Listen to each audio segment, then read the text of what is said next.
Picture this. You finally unpack that very last moving box in the beautiful mountain state. You go to run an errand and realize you might actually be driving illegally. Yikes, right? Well, welcome to The Explainer. If you've just moved to West Virginia or you're planning to pack up and head there soon, you are absolutely in the right place. Today, we're going to make your transition smooth, completely stress-free, and most importantly, legally compliant. You know how it is. Between dodging mountains of cardboard boxes and trying to figure out which aisle the coffee is in at your new local grocery store, paperwork? Yeah, it usually falls right to the bottom of the to-do list. But this actually begs a really crucial question. When do you actually need to update your out-of-state driver's license? I mean, can you just let it slide until next year? Well, the short answer is absolutely not. 30. That right there is the magic number. Under West Virginia law, you have exactly, and I mean a strict, 30-day window to transfer your license after you establish residency. If you miss that deadline, your driving privileges literally become invalid on West Virginia public roads. And trust me, that's a massive headache you definitely want to avoid, especially if you get pulled over while you're out house hunting. Okay, let's dive into this. Here's our step-by-step roadmap to help you skip that dreaded DMV headache.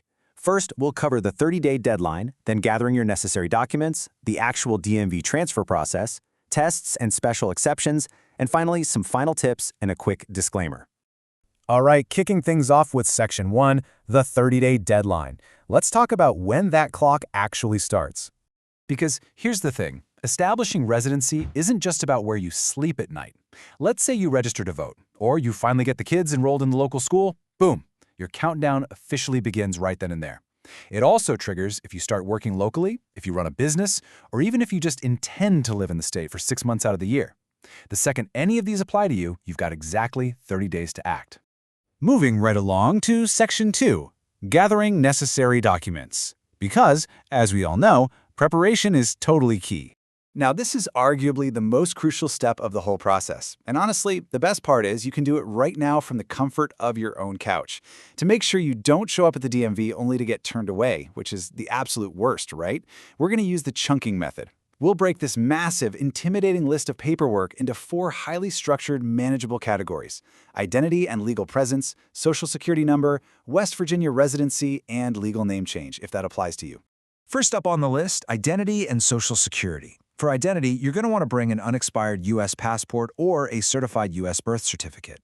Now, quick insider warning here, guys. Standard hospital birth certificates, yeah, those will get you rejected on the spot. You absolutely must use a certified vital statistics copy. For your social security proof, bring your physical non-metal card, a W-2, a 1099, or a pay stub that clearly shows your full name and your full social security number. And please, whatever you do, remember, photocopies belong in the trash. Bring the original documents. So what's really interesting about this is just how strict West Virginia is about verifying where you actually live. Grounded directly in the state code, you can't just slide by with one piece of mail. Nope, you need exactly 2 unique physical documents to prove your address. So what counts?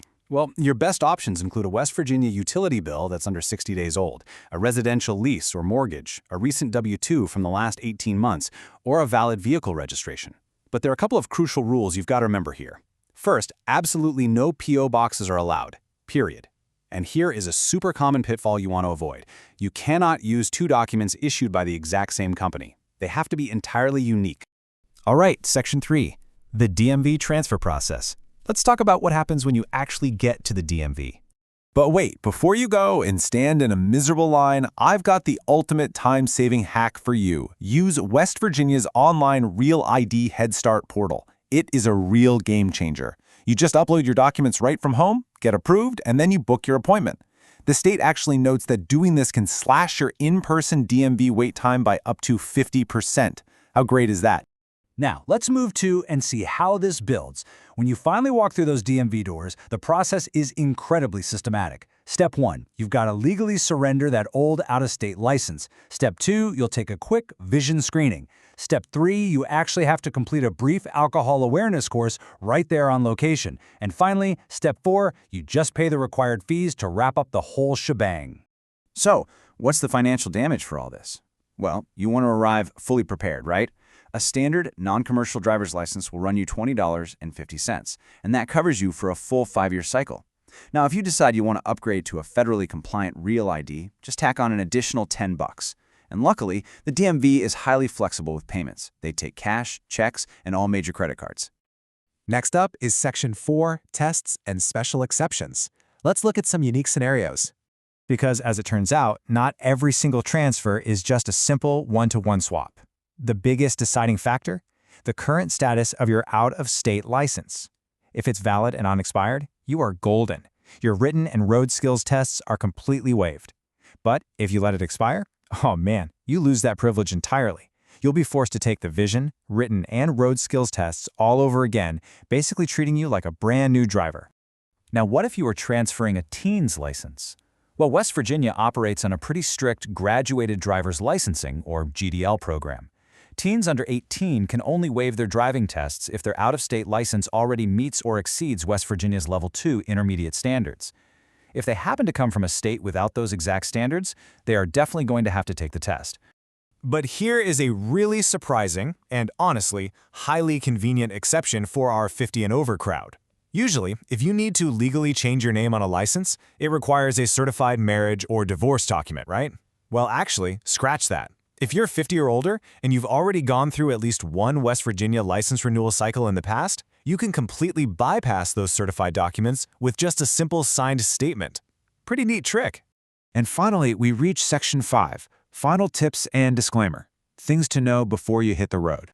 To guarantee this whole transfer process goes smoothly, just keep this core checklist top of mind. First, whatever you do, do not miss that 30-day window so you can avoid driving illegally. Second, remember to bring original certified documents only. Leave the photocopies at home. Third, leverage that online Head Start portal to slash your wait times. And fourth, walk in mentally prepared for a vision screening and a brief alcohol awareness course. And this brilliantly illustrates our disclaimer, straight from the West Virginia Department of Transportation. While this explainer lays out a highly structured guide based on state rules, we all know fees and laws can and do change. We're just here impartially reporting the facts. So always make sure you verify your specific details directly with the official West Virginia DMV or a legal advisor before you make your trip. Which brings us to one final thought.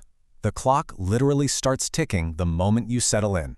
So, with your documents gathered, your appointment pre-enrolled, and the entire roadmap perfectly laid out for you, are you ready to beat that 30-day clock and officially become a West Virginia driver? Thanks so much for joining me on this explainer. Now go get that license transferred.